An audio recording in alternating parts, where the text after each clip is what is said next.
it's a story about a family, Mm-hmm. and but there are also physical mementos that, as families do, get passed down. Right, Um, right.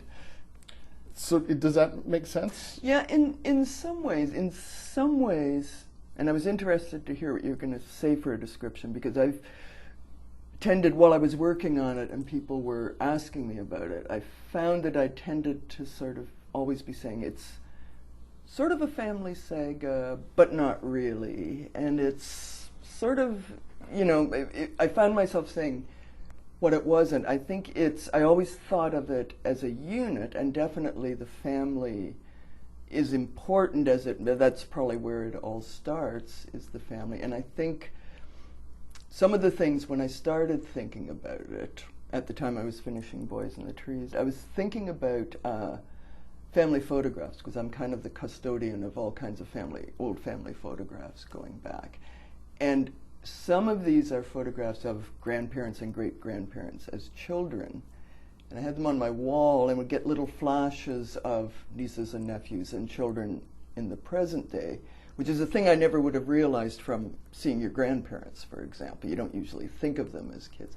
So that idea of the physical resemblances that carry on in families in ways you never expect. And part of what I wanted to do with this book was to talk about families, about there are those physical things, there are objects, as you say, that pass down, and by the time, as you move through the generations, those objects are separated from whatever meaning they had for the original person, and yet people keep them. At least I know I do this with things as well, because they once meant something to someone, and even if you don't know exactly what that is, it can feel important to keep them and maybe pass it on in turn. Maybe ways of thinking, maybe stories that pass down and change so much from the first person who told it. What ends up in my generation may be very different from whatever the original story was, and yet they do pass on. I'm sure you remember your parents or your grandparents telling you things that happened when they were kids, or something that they were told from their parents. All that idea is something I wanted to do in this book, just the way things carry on through time for families, for people, and trying in some ways too, I'm going back to those photographs on the wall, but trying to imagine the people in those photographs with their own thoughts and their own feelings and their own sorrows and everything, the kind of thing that we're separated from by, sometimes 100, 150 years. They're probably not that different from the kind of things I might worry about or think about. So I think the idea of having that kind of connection with the past was really interesting to me.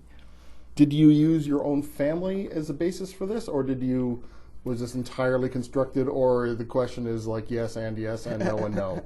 Yeah, yes and no and no. Yeah, coincidentally, at the time, maybe it wasn't coincidentally, but at the time I was thinking about all this stuff, I was doing just a little bit of poking around in family history at the Ontario Archives and stuff. And this was, so I know for sure there is some reals. I did find that there was a branch of the family that, and I'm not giving anything away here, but that had moved up to the Muskoka area, died in a house fire. The house fire burned down. So there are little real things. There were members of one branch of the family that were telegraphers, that worked as telegraphers and did telegraphic inventions. Those are things I hadn't ever known growing up, and those are things that found their way into the book.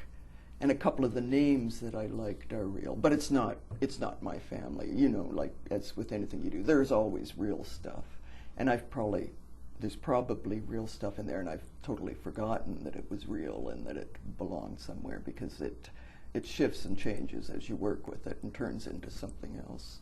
The title, My Ghosts, your title, or some marketing genius in the back of Random House here? No, my title, actually. There are a lot of things.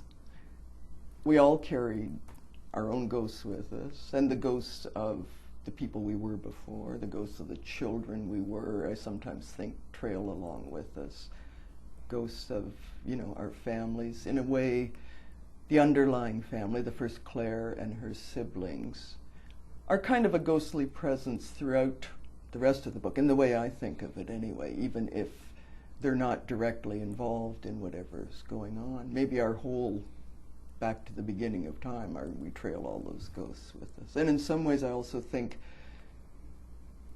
because people have asked me about the is this your, in some ways I really do think characters, maybe characters are my ghosts. Maybe those are the things that, I'm not saying they're otherworldly inhabitants, because I know I'm making them up out of my own head, but at the same time, they are, it's interesting, I hadn't thought of that before, but if I try to picture any one of the characters, in any of the books, I don't have, a clear, straight 8x10 picture of any, but I have a sort of corner of the eye apprehension of what they look like, kind of a ghostly. Yes, I hadn't thought of that before, but that's very true. The book is My Ghosts. I've been speaking with the Giller-nominated author Mary Swan, and My Ghosts, published by Knopf Canada.